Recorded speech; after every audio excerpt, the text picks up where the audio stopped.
yang pada hari kiamat nanti, pada saat ibadah-ibadah, wajib kita dilakukan pemeriksaan. Tidak ada yang bisa menutupi kekurangan pada solat wajib kita kecuali dengan solat sunat kita. Dan tidak ada yang bisa menutupi kekurangan puasa Ramadan kita kecuali dengan puasa sunat kita. Dan tidak ada yang bisa menutupi sedekah wajib kita kecuali dengan sedekah sunat kita. Dan tidak ada yang bisa menutupi kekurangan pada haji dan umrah wajib kita kecuali dengan haji dan umrah sunnah kita.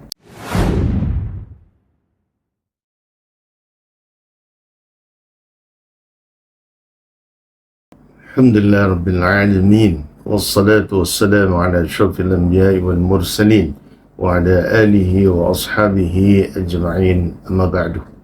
Saudaraku kaum muslimin rahimakumullah, ketika Allah Jalla wa'ala memerintahkan kita untuk melakukan ibadah kepadanya, maka dia menginginkan ibadah yang kita persembahkan kepada Allah Subhanahu wa ta'ala dilakukan dengan sebaik-baiknya, dilakukan dengan sesempurna mungkin.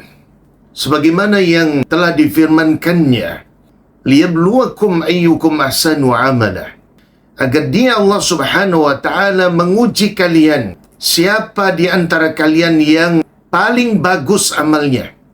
Di dalam ayat lain, Allah Subhanahu wa ta'ala juga memerintahkan, fa'budhu wastabir li'ibadatihi, sembahlah dia dan bersabarlah pada saat kalian melakukan ibadah kepadanya. Perintah Allah Subhanahu wa ta'ala di dalam surat Maryam ayat 65 ini agar kita bersabar pada saat kita melakukan ibadah, ini menunjukkan bahwa Allah Subhanahu wa ta'ala menginginkan agar ibadah yang kita lakukan itu tertunaikan semua bagian dari hak-hak ibadah tersebut. Syarat-syaratnya, rukun-rukunnya, wajib-wajibnya, sunnah-sunnahnya. Yang apabila itu ditunaikan, maka sempurnalah ibadah kita.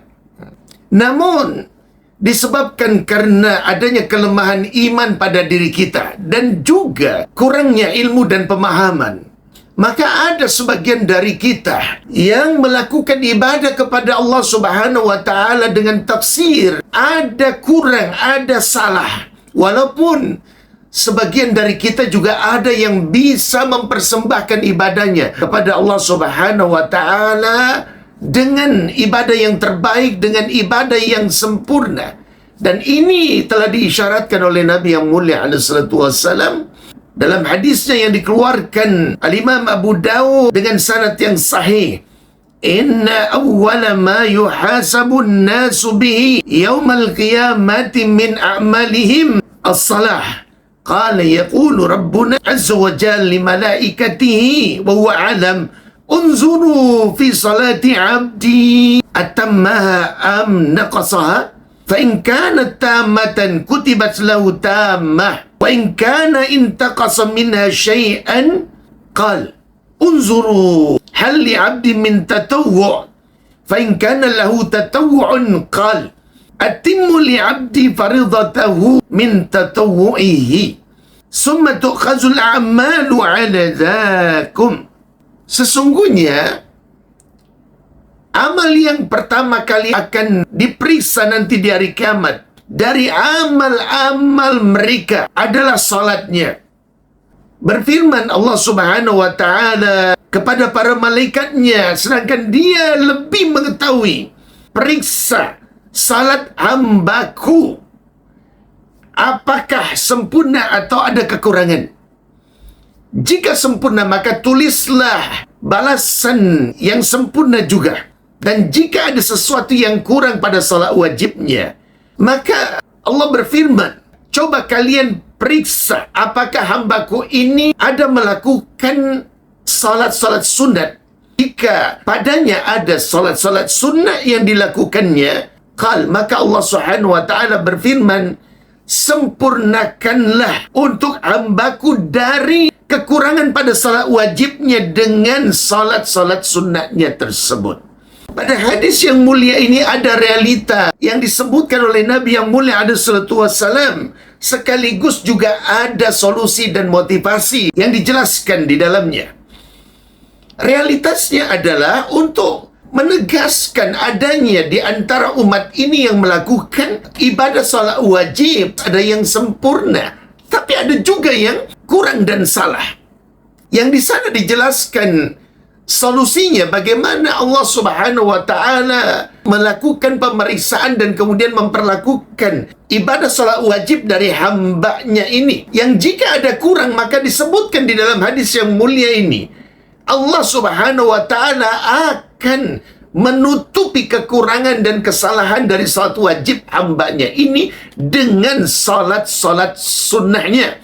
Sekaligus pada hadis yang mulia ini ada motivasi, ada dorongan semangat dari Allah Tabaraka wa Ta'ala agar kita semua jangan hanya mencukupkan salat wajib yang kita persembahkan kepada Allah Subhanahu wa Ta'ala. Hendaknya kita juga melakukan salat-salat sunat sebagai pendampingnya, sebagai tambahannya, dengan salat qabliyah ba'diyah, dengan salat tahajud witir kita, dengan salat duha kita, dan salat-salat lainnya. Karena hanya dengan salat-salat sunat tersebutlah Allah Subhanahu wa taala akan menyempurnakan salat wajib kita yang di situ ada salah dan ada kurangnya. Yang dengan ini maka menjadi nampak jelas kedudukan salat sunat, keagungan dan juga manfaatnya. Summa tu'khazul a'mal 'ala zakum. Kemudian Allah Subhanahu wa taala akan memperlakukan semua amal-amal ibadah yang dihukumi wajib sebagaimana Allah Subhanahu wa taala memperlakukan ibadah salat wajib. Yaitu yang apabila ada kurang dan ada salah maka akan ditutupi dan disempurnakan dengan ibadah salat sunatnya. Ini pula yang nanti akan diperlakukan terhadap puasa wajib kita. Yang apabila ada kurang, ada salah pada puasa wajib kita, maka akan ditutup dan disempurnakan dengan puasa sunnah. Sedekah yang diwajibkan juga demikian. Apabila ada zakat yang kita keluarkan, ada kurang dan ada salah, maka akan ditutupi dengan sedekah-sedekah sunat kita. Haji dan umrah yang kita sudah tunaikan pun juga demikian. Haji yang pertama, umrah yang pertama yang dihukumi wajib, apabila ada kurang, ada salah, maka akan ditutup, disempurnakan dengan haji dan umrah yang sunnah. Seperti itulah kedudukan ibadah yang disunnahkan, ibadah yang mengikuti ibadah wajib, ibadah yang mendampingi ibadah yang wajib, yang apabila dilihat dari aspek hukumnya hanya sunnah saja, la ala sabilil ilzam, tidak diharuskan, tidak diwajibkan. Dan kita tidak berdosa apabila kita tidak melakukan ibadah-ibadah yang disunnahkan tersebut. Sebagaimana kaidah yang sudah disepakati oleh para ulama. Yusabu fa'iluha wala yu'aqabu tarikuha. Yang mengerjakannya, dia akan mendapatkan pahala. Meninggalkannya, tidak berdosa dan tidak mendapatkan hukuman. Ibadah sunnah, apapun bentuknya, ini adalah ibadah yang berada dalam wilayah kesukarelaan, wilayah kecintaan dan keutamaan. Hanya orang-orang yang sudah mencintai kebaikan dan dia menyukai keutamaan yang akan bisa menjaga komitmennya untuk senantiasa melakukan ibadah-ibadah sunnah, salat sunnah, puasa sunnah, sedekah sunnah, haji dan umrah sunnah. Oleh karena itu menjadi sangat pantas bagi orang-orang yang sudah menunjukkan kecintaannya terhadap ibadah-ibadah yang disunnahkan, pastinya mereka akan mendapatkan cinta Allah Subhanahu wa taala sebagaimana yang Allah Subhanahu wa taala juga sudah tegaskan, "Wa ma taqarraba ilayya 'abdi bi syai'in ahabba ilayya mimma tarattuhu 'alaihi." وَلَا يَزَالُ عَبْدِي يَتَقَرَّبُ إِلَيَّ بِالنَّوَافِلِ حَتَّى أُحِبَّهُ. Dan tidak ada seorang pun dari hambaku yang melakukan pendekatan diri dengan sesuatu yang paling aku sukai kecuali apabila dia melakukan apa yang sudah diwajibkan atasnya. Dan senantiasa hambaku ini melakukan pendekatan diri dengan ibadah-ibadah yang disunnahkan sampai aku mencintainya. Balasan sesuai dengan apa yang diperbuatnya. Siapa yang mencintai amalan-amalan untuk mendapatkan nilai kebaikan dan keutamaan-keutamaan, dia berhak mendapatkan cinta Allah Subhanahu wa Ta'ala. Maka dari sinilah kita bisa memahami hikmah besar kenapa pada ibadah-ibadah yang dihukumi hanya sunnah saja diletakkan begitu banyak sekali kebaikan dan keutamaan-keutamaannya.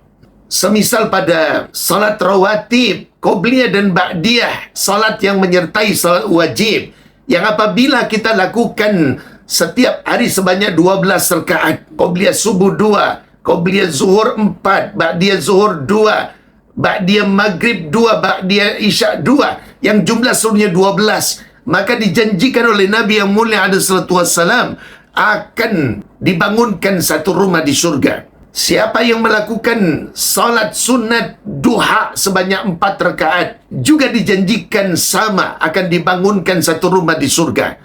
Siapa yang melakukan puasa sunat Arafah akan mendapatkan penghapusan dosa selama 2 tahun. 1 tahun sebelum dan 1 tahun sesudahnya. Siapa yang melakukan puasa Syawal, maka akan dijadikan puasa Syawal itu sebagai penggenap puasa Ramadannya. Seakan-akan dia melakukan di sisi Allah itu berpuasa sepanjang masa. Setiap hari di sisi Allah dianggap dia sedang berpuasa. Dan ibadah-ibadah sunat lainnya, kenapa di sana itu diletakkan begitu besar kebaikan dan juga keutamannya? Tidak lain agar mereka mendapatkan bukan hanya kebaikan yang luar biasa, keutamaan yang luar biasa, akan tetapi juga itu akan menjadi cadangan ibadah yang pada hari kiamat nanti, pada saat ibadah-ibadah wajib kita dilakukan pemeriksaan.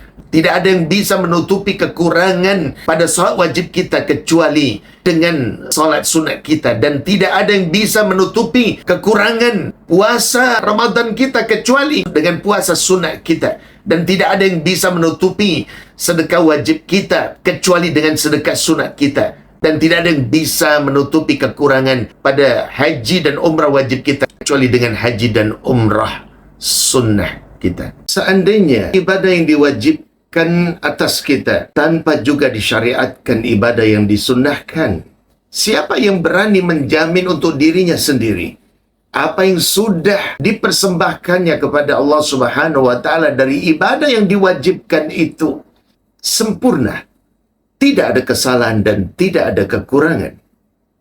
Semoga Allah Subhanahu wa Ta'ala mencurahkan rahmatnya kepada kita semua, karena hanya dengan rahmat Allah Subhanahu wa Ta'ala kita bisa menunaikan ibadah yang diwajibkan menjadi lebih baik lagi, dan kita bisa menunaikan ibadah-ibadah yang disunnahkan lebih lengkap dan sempurna lagi.